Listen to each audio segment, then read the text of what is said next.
The sun beamed down on Maplewood that afternoon, casting long shadows along the sidewalks as I walked side by side with my mother, our footsteps echoing on the pavement like a heartbeat shared between us. I could feel the excitement in the air, almost like static electricity. The vibrant colors of the protest banners waved gently in the breeze, each one a passionate call for justice. My eyes darted from one powerful message to another: equality for all. And love is love, words that resonated in my core. It wasn't merely the slogans that inspired me, it was the camaraderie of the crowd, the feeling of being a part of something larger than myself. For years, I had longed for a deeper connection with my mother, and now, as we headed toward the gathering, I felt hopeful. This was our chance. As we entered the main area of the protest, the energy was palpable.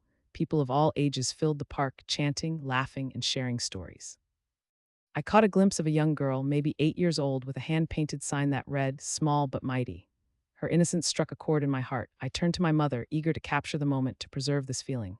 "Mom, let's take a picture by the fountain," I said, beaming from ear to ear. She nodded enthusiastically, but it was more than just a simple agreement. It was a sign that she too was swept up in the moment. The fountain splashed gleefully as we posed together. I stretched my arms around her shoulders, hoping that this jubilant spark might solidify our relationship in a newfound way. I wanted her to remember this day, this moment of unity, where we both embraced our shared values. As the chants reached a crescendo, I felt alive, connected. Just as I was about to squeeze her shoulders tighter for the photo, I shouted out, "We are here for change," with all the passion I could muster. Little did I know how quickly my euphoria would crumble. Once we returned to our modest living room, the world outside fell quiet. The familiar scent of homemade apple pie lingered in the air, a soothing reminder of home. The walls were lined with photographs from our past, moments frozen in time like a comforting embrace. But one lingering idea loomed in my mind. I was eager to see how Mom would honor our day through social media. I anticipated a picture of us together, grinning amidst the sea of protesters, a proud documentation of our shared passion. My heart danced with anticipation, but then she pulled out her phone and everything shifted. I watched confused as her fingers swiped and tapped, searching for that very perfect moment. When she finally exclaimed with excitement, "Look at this great photo of us." I felt my heart plummet into the pit of my stomach. I turned to see what she was grinning about, and horror washed over me like icy water. My face was grotesquely contorted, eyes crossed, and mouth agape as if I were making a ridiculous raspberry. I felt my cheeks heat with embarrassment, exposure. That was the stark feeling of vulnerability washing over me. The woman in the photo was not me. It was a caricature of my insecurities, a testament to how much I had fought to reclaim my body over the last 3 years. The image I had painstakingly curated, each post crafted with care, now felt like it had been snatched away from me in a moment of careless excitement. "Mom, you need to delete that post," I demanded, my voice trembling with a concoction of confusion and anger. I wanted to grab the phone and hurl it across the room. "How could she do this to me? What do you mean? It's just a silly picture," she replied, her voice light, as if the playful spirit from the protest had lingered in her words. I could see the excitement draining from her face as she slowly began to realize the hostility from my reaction. "This isn't just a silly picture, Mom. It's deeply humiliating." I could feel the sharpness of my words hang in the air between us, the tension rising. "Do you know how hard I've worked on my confidence, how much I've fought to accept my body?" The stubbornness rose in her like a wave crashing against the shore. "Amelia, I think you are being unreasonable. It's just one photo out of the thousands we took today. It doesn't mean anything." "That's exactly it," I shouted back, the crescendo of my voice echoing through the cluttered living room as my heart raced in agitation. My stomach knotted with frustration, and I felt the anger shoot through me like a bolt of lightning. I have spent years struggling with my self-image, constantly fluctuating between 120 pounds and 160 pounds. "Do you even realize how mortifying that picture is for me?" Her eyes narrowed, and the air became thick with misunderstanding. "I can't believe you are making such a big deal out of this. You should just laugh it off. It's not the end of the world." "It feels like the end of the world. You shared it online without even asking me," I countered, my voice rising higher as I felt all my bottled emotions surge forth. I thought back to the countless times I had avoided social media because I feared exposure, avoided sharing my past struggles, each notification a reminder of every judgment I had faced. It was as if this photo unlocked all those feelings I had tried to bury, and now they were rapidly spiraling out of control. "Amelia, I didn't intend to upset you. Can't you just let it go?" she replied, but her tone only fueled the fire further. I craved understanding, a simple acknowledgement that she had crossed a line. Would it hurt her to validate my feelings for even a moment, just for the sake of love and compassion? "I tried to be happy today, Mom," I exclaimed, my heart pounding with each word, a torrent of emotions crashing against the protective wall I had built around myself. "I wanted us to bond over something real, something worthwhile. I thought we were finally connecting, but all I feel now is humiliation." My throat thickened with the weight of my words, and I felt tears threatening to spill. She crossed her arms, her expression shifting from confusion to anger. Well, I can't change it now. You're making me feel like I did something truly maleficent. Is that really how you feel? Because it feels like you made a mockery of everything I have struggled with. I could hear the trembling in my voice, and I hated how vulnerable I felt in that moment, the very thing that I had hoped the protest would allow me to confront. And what about my feelings? You're the one who's being ungrateful, not considering that I just wanted to share our day with the world. You're more focused on your feelings than on mine. Her eyes flared with frustration, and I could see the disappointment settling between us like an oppressive weight. I just wanted to feel proud, and now I feel betrayed. I matched her frustration. The room thickened with unspoken words, the energy once high now heavy with disappointment. Years of feelings flooding back. Each one was a reminder of how I often felt overshadowed, underestimated, and belittled. All the moments I had shared with her seemed to blend into this one. You don't understand how much this hurts me. I just don't think you should let something like this ruin your day. Her voice softened, but the stubbornness remained. I love you, Amelia. Please don't be so hard on me. In that moment, I felt a spark ignite deep within me, a fierce determination that rose against the tide of betrayal. I could not let this injustice go unchallenged. This was not simply about a picture. This was a wound that had festered long enough in silence. I need to stand up for myself, Mom, I muttered, my voice low but resolute. A fire ignited within me, swirling with renewed purpose. Perhaps I would never be able to change her perspective, but I could change my response to it. As we stood there in the cramped living room, the air thick with tension, I realized that this moment was the catalyst I needed for a transformation that had been long overdue. I wouldn't let this incident become a defining narrative of my life. For too long, I had accepted less than I deserved, and now I was ready to rewrite my own story.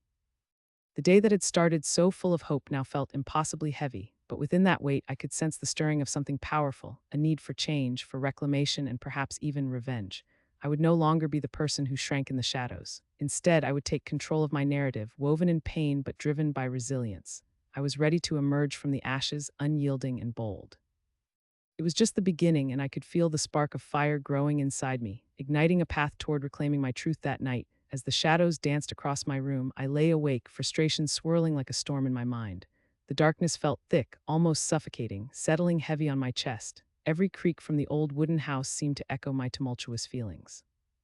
I could hear the soft murmur of my mother's voice in the other room, carrying down the hall, filled with laughter as she spoke to her friends on the phone, completely unaware of the turmoil raging within me. A cold shiver ran down my spine. How could she be so blissfully ignorant? Did she not realize the chasm that had grown between us over the years? My mind raced in circles, spiraling into thoughts that I couldn't seem to control.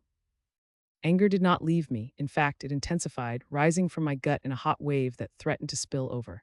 I felt an insatiable urge to make my mother understand the depth of my pain, an ache that gnawed at my insides like a hungry beast. It felt unfair, festering silently, while she continued to live her life, seemingly untouched by the wounds she had inflicted upon me. Determined, I crafted a plan, my thoughts swirling like a funnel cloud ready to unleash its power on the unsuspecting world below. Perhaps that was just what needed to happen, a tornado of emotions striking her, forcing her to see the chaos that had taken root in my heart. The very next day, after a restless night, I climbed into the attic, a treasure trove filled with memories that felt like lightning rods for my grief. I pulled down the dusty steps, and the creaking wood sounded like a warning, a reminder of what once was and what had now become. Dust hung in the air, illuminated by the slanted beams of light filtering through the small attic window. It danced around me as I rummaged through cardboard boxes filled with photographs, letters, and old trinkets that once meant something to my mother. Each item I touched carried a story, memories that formed a bridge back to a different time, a time when we could still laugh together without the weight of resentment hanging between us like a thick fog. With every box I rifled through, I could feel the bitterness and longing wrestling within me, holding me prisoner and giving me strength. Deep breaths, I told myself. Just a few more moments, and maybe I would find something, a relic from her past that would resonate with her and turn the tables on our current situation. One item, a photograph, a time capsule bursting with emotion, could unlock the door I desperately wanted her to walk through. As my hands dug into the depths of one particularly dusty box, my fingers brushed against the smooth edge of a glossy photograph. I pulled it out carefully, my heart racing with excitement. There she was, my mother in her high school graduation gown, her smile bright and unpretentious, capturing a moment frozen in time when the world at her feet was full of possibilities. The celebration bubbled in her eyes, sparkling like fireworks igniting the night sky. She looked so vibrant, youthful, with her hair cascading around her shoulders, vibrant and free. I couldn't help but feel a pang of what was lost. The connection we once had seemed so much brighter in that moment. Back then, her dreams had shimmered like the stars. I snapped back to reality. This photograph could be my secret weapon. I knew instantly that I had struck gold. A wicked grin crept onto my face. I scanned the photograph carefully, my heart racing wildly with a strange mixture of exhilaration and dread. In the confines of that attic, I was both the artist and the destroyer. With deft hands, I began to edit it, casting aside any guilt that whispered warnings in my ear. I ruined just enough of the image, carefully smudging the corners and streaking the colors until the picture distorted into something disheveled and unkempt, a shadow of the radiant girl who had once been my mother. The laughter that once filled the room was now a haunting melody, and as I altered the image, I could almost hear her echoing words, "You are better than this, Amelia." The betrayal in her voice cut deeper as I continued to manipulate the photograph, altering it to betray the woman I knew my mother once loved to see herself as. It was a bitter exercise, wrestling with the echoes of those memories. I could feel the ache in my chest tightening, but my resolve only intensified. I was tired of being the broken daughter yearning for recognition. I needed her to see me, to understand the extent of my pain, and maybe, just maybe, to realize how far apart we had drifted. After completing my work, I printed it, barely suppressing a rush of satisfaction. My breaths came fast, quickening with the realization that I was now holding a piece of her past, and it was weaponized, ready to be unleashed. I took a deep, steadying breath, one that felt foreign and exhilarating, and slipped the photo into an envelope, sealing it like a tight coffin that contained the essence of her brighter days now tainted. The cruel irony did not escape me. I was writing her name on the front in bold letters, inscribing the very essence of who she was, even as I prepared to destroy the image of that woman she so dearly loved. I paused for a moment, uncertainty creeping into my thoughts. Was this what I had become? Did she deserve this? I knew I should feel remorse, but that only spurred a fire in my belly. I pushed those thoughts aside, focusing instead on my anticipation. A few days passed, each one longer than the last, and I would catch myself glancing toward the mailbox every time I walked past it, wondering if today would be the day. I dropped the envelope anonymously in the mail slot one evening, my heart thudding in my chest, a mixture of apprehension and exhilaration coursing through me. Would she open it? Would she see what I wanted her to see? I told myself it was necessary, that this act of revenge would lead her to understand my struggles more deeply. I felt myself slipping deeper into a whirlpool of excitement and dread, each emotion wrestling for dominance as I waited impatiently for her reaction. The days morphed into a haze as I replayed the moments leading up to that fateful decision over and over in my mind. I envisioned her face as she looked at the photograph, imagining the confusion that might settle on her brow before transforming into anger, disappointment, heartbreak. Did I go too far? The panic crept in, but I suppressed it ruthlessly. I tried to tell myself that this was not just revenge, it was a lesson. It was a necessary evil meant to rip away the rose-tinted glasses she wore while ignoring me, while dismissing my pain as if it were some mere inconvenience. Would she understand? Was it even fair to expect her to grasp the depth of my suffering when all she had ever done was shield me from the world? As I lay in bed that night, I was engulfed by the weight of my decision, tossing and turning beneath the heavy blankets. I stared at the ceiling, tracing the outlines of the peeling paint with squinted eyes. Shadows murmured secrets, swirling like phantoms with each flicker of my unease, a constant reminder of what I had done. I pictured the photograph lying inside that envelope, the power I had bestowed upon it like a jewel enforced with dark intentions. My breathing quickened as guilt clawed at the vulnerable parts of my heart. The memories of our laughter, our late-night talks, our shared dreams. Might I ignite a spark that led her to regress, peel back the layers to reveal the mother I so desperately wished to reach? Or would it just cut deeper, plunging me into a chasm of loneliness and despair? With each rustling branch outside waving against my window, I kept pushing those thoughts aside, focusing instead on the anticipation of what was to come. She just had to understand, didn't she? The helplessness seeping into my veins was laden with a determination to forge ahead through the storm I had concocted, because maybe this time would be different. And in that pregnant silence, I waited, my pulse thrumming with both fear and hope, ready to face whatever would come next. The smell of brewed coffee wrapped around me like a comforting blanket, its warmth seeping into my bones as I stood in the dim glow of the kitchen. Morning light filtered through the slightly open curtains, casting just enough illumination to pierce the tense atmosphere. I knew I should be grateful for this simple pleasure, a perfect cup of coffee on a quiet morning. But today, each sip tasted bitter, accentuated by the churning anxiety in my gut. I had taken the plunge last night, sending my mother a photograph that encapsulated not just a moment, but the scars of my childhood, the identification of her careless actions that cut deeper than she'd ever realized. As I stood there pouring my coffee, the faint sound of rustling paper tickled my ears and my heart leaped. It was happening. She had found the envelope. I tiptoed to the edge of the living room, peering around the corner. My mother was seated at the kitchen table, her fingers shaking as she fumbled with the edges of the envelope. The sudden, frantic movement of her hands sent a wave of adrenaline coursing through me. Each rustle of paper felt like a countdown. I wanted to scream at my own anticipation, to tear my focus away and dismiss the monumental weight of what lay in her hands. But no, I held my breath, desperate to witness her reaction. Time stretched infinitely as she hesitated, taking a deep breath that felt heavy with uncertainty before finally opening the envelope. I could see the bright flash of the photograph peeking out, its surface catching the light. For a fleeting moment, curiosity flickered across her face, but it faded quickly, replaced by a cloud of confusion. Desperation gnawed at my insides, and I had to remind myself not to expect too much. She had mastered the art of avoidance all my life. As she pulled the photograph out, her expression morphed from curiosity to hesitance that sent a slight tremor through me. The look on her face shifted again, this time deeper towards sadness as she studied the picture. In that very instant, I could almost hear the clanking of gears in her mind, each turn echoing memories of moments I could never take back. It was an image of her younger self, defaced yet beautiful, a smattering of black scribbles that represented my childhood feelings of inadequacy, the countless times I felt overshadowed by her vibrant life, by the version of herself she projected to the world. Tears began to pool in her eyes, and I caught my reflection in the slight shine of her gaze. The quiver of her lips mirrored the tumultuous emotions within me. Bittersweet satisfaction flooded my chest, an exhilarating rush of knowing that my small act of rebellion had pierced the hardened facade she wore so often. I could feel the weight of my unspoken pain easing, layer by layer, as I watched her grapple with the rawness of our reality. This was not about revenge anymore. It became a pivotal moment where honesty could bridge the chasm between us. How could I have been so careless? She murmured, her voice barely above a whisper, the weight of realization heavy on her tongue. The simple question struck a nerve, and I felt my heart flutter as hope wrestled with fear. Maybe this was a moment she could comprehend the depths of her actions, the emotional waves I had ridden in the years of silence following her obliviousness. A tight knot formed in my throat, affirming that it was necessary to remain in the shadows a while longer. I had nudged her just enough to see the edge of understanding, but would she take the next step? It was agonizing watching her sit there, so close and yet so far from the truth we both needed to acknowledge. I thought back to countless occasions, the birthday where she had scheduled an extravagant event without bothering to ask me what I wanted, the moments when she dismissed my stories and laughter as mere excess noise, the daily conversations that were little more than polite exchanges. Each memory sliced into my heart like a dagger. They wrapped around my mind like chains, pulling me back to where I had felt so small.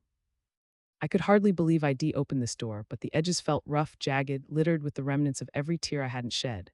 The silence grew heavy, expanding in the air, pressing against my lungs until I thought I would burst. Her hands sank into her lap, clenching into fists as she battled internally, and I could feel a current of energy pulsing between us, tinged with longing and health, but woven with trepidation.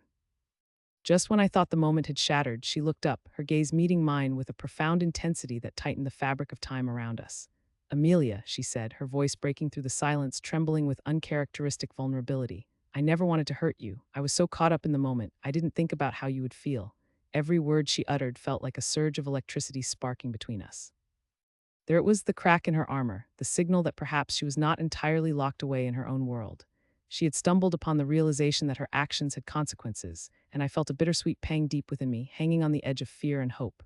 "Mom, it hurt me deeply to have that picture shared." My voice emerged almost instinctively, barely above a whisper yet bursting with the intensity of years without validation. I could feel my heart racing, raw emotions spilling out as years of hurt clashed with a need for recognition. The lump in my throat made it difficult to breathe. Every single word wrestled its way through my quivering lips, weighted with the history we shared, thickened by years of dilemmas and misunderstandings. "I truly didn't mean to," she replied quickly, the sincerity etched on her features. I could see the regret swimming in her eyes, a maelstrom of emotion reflecting back at me. "I thought it was something to celebrate, a part of my past that had shaped me. I thought you would share that joy, not feel," she hesitated, searching for the right words. "I thought you'd share it as part of a family tradition." My mind reeled with the dissonance of her perspective and mine. A family tradition? I couldn't fathom how something so personal could be paraded as a tradition without my consent. The laughter, the familiarity, the connection, it all felt interspersed with thorns and bristles, piercing me when I least expected it. There was a part of me that craved to see her intentions in the best light, but years of hurt made this difficult. "I know you experienced your own struggles," I continued, my voice stronger, piercing through the weight of the past. "But being the daughter meant there were times I felt lost. I wanted you to see me, not just the person that fit around your narrative." Her expression softened, nodding slowly as she absorbed my words. "Amelia, I see that now. I do. I've always seen you as my daughter, but I never understood how much you needed me to be present. I thought I was doing my best," but the words trailed into silence, fraught with sincerity, threatening to dissolve into tears. "I want you to forgive me. I cannot change the past, but I can change how I engage with you now." A gentle breeze wafted in from the kitchen window, carrying the distant sound of chirping birds filtering through the air, a subtle reminder of the world outside. Mom, I began, my heart leaping into my throat. This moment felt pivotal. The barriers we had built around ourselves were starting to dissolve like sugar in warm water. If we're going to move forward, we need to communicate openly. I want you to be a part of my life, but it has to be authentic. I can't carry this weight anymore. I promise to do better, she said, her voice steady, laced with determination. This revelation, I know it took this for me to see how much I hurt you, but I genuinely want to change. I can be a better mother, but it has to come from both of us. The warmth in her gaze shifted something in me. I felt a glimmer of hope igniting within, sparking a flicker of emotional safety. It's going to take time, Mom, I warned gently, but I was hopeful. This is a start, and I will be patient if you're willing to put in the effort. Watching her nod solemnly gave me the sensation of floating, my heart lighter than it had been for years. The coffee in my cup had long since gone cold, yet it faded into the background as we held each other's gaze, the conversation lingering in the air like an unbroken promise. There was an unrecognizable energy weaving its way between us, connecting our disparate worlds into something new, something fragile yet hopeful. We were finally confronting what had separated us, inching closer to forging a bridge over the waters of our past. And for the first time in a long while, I felt a cautious optimism bubbling up, a faint whisper of trust blooming in my heart. In the days that followed, everything felt different, as if someone had flipped a switch, illuminating the dark corners of our home. The tension that once filled our shared space lingered like an oppressive fog, suffocating and cold. Now it evaporated, leaving behind a warmth that settled in my chest. It was strange, almost disorienting at first. I had grown accustomed to the unease that accompanied our interactions, the way we danced around each other with words unspoken and emotions unrecognized. But now, as I caught glimpses of her eyes softening and her expressions shifting, I sensed my mother changing. She chose her words more carefully, like a painter selecting colors for a canvas, mindful of the strokes that would create a masterpiece. You know, Amelia, she said one day as we stood in the kitchen, the aroma of fresh brewed coffee and a hint of cinnamon lingering in the air. I've been thinking a lot about how quickly I've shared things about you online. I didn't realize how much it affected you. Her fingers nervously toyed with the hem of her sweater, and I could see the flicker of hesitation in her gaze. It's okay, I replied, feeling both grateful and hesitant. I realized I had the chance to talk about my feelings. It hurt, living in a world where everyone comments before asking. I want to share my story in my own way. She nodded, her eyes reflecting a blend of understanding and remorse. I get that now. I never wanted to hurt you. I thought I was being supportive. We sat across from each other, the sun pouring through the kitchen window, illuminating the scars of our past, the real work ahead of us. In our earlier conversations, knowing how our previous interaction had unfolded fueled my courage to open up, to peel back the layers of resentment and pain and share my story. I have battled with my weight ever since I was a teenager, I explained, focusing on the texture of the wooden table beneath my fingers, grounding myself amidst the swirl of emotions. Every comment, every glance, it all piles up. There were times when I felt like I was invisible, and the weight of expectations made me feel even heavier. Her brow furrowed and her lips parted as if she were searching for the right words. Amelia, I didn't realize it affected you so deeply. I thought I was helping you get healthier. I could see the sincerity in her eyes, the way they glimmered with the light of newfound awareness. I know you thought that, but those moments where I felt judged in front of others, they made me feel powerless. It was liberating to express these burdens I had carried for so long, the silent screams buried under years of choices made in ignorance and love. As we shared our experiences, something beautiful blossomed between us, a connection forged not just through words, but through understanding and vulnerability. It was no longer simply about the photograph that had sparked this all. It became much bigger, about the truths hidden beneath the surface, pain that affected us both in different ways. One evening, as we sorted through a collection of old family photographs, the yellowed edges and faded memories whispering the stories of years gone by, a lightness filled the air between us. We took turns picking out images, unveiling snippets of a family tapestry woven with love, loss, and resilience. I marveled at the way she laughed at my awkward teenage poses, and I found joy in the pictures of her younger self, radiant and carefree. Then she turned to me, her expression determined yet soft. Amelia, she said, her voice still carrying the weight of our previous discussions, I want you to know that I will always ask for your permission before sharing anything about you online, whether it is a picture or a story. I have realized how important your feelings are in these moments. For the first time, I glimpsed a framework that would help us rebuild. My heart swelled with gratitude, warmth spreading through me like a wave. Thank you, that means so much to me. I want to share parts of my life, but on my terms. The bond we were creating felt like the fragile threads of a gossamer web that glimmered and shone in the light. As I listened to the sincerity in her voice, something shifted deeply inside me. My initial anger started to dissipate, melting away into something new, something akin to sweet resolve.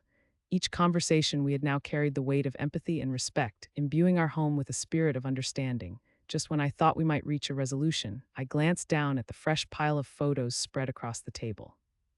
I stood still for a moment, captivated by one particular image, a candid shot from the protest, capturing a moment when I felt exhilarated, raw but powerful. I was smiling in that frame, and for the first time, a sense of liberation washed over me. More than just a face, this captured sea of emotions reflected my resilience. My hair was wild, my cheeks flushed, and there was life in my eyes. I felt compelled to chuckle. Look at this one, I exclaimed, pointing it out to her, feeling lighter, the laughter bubbling up.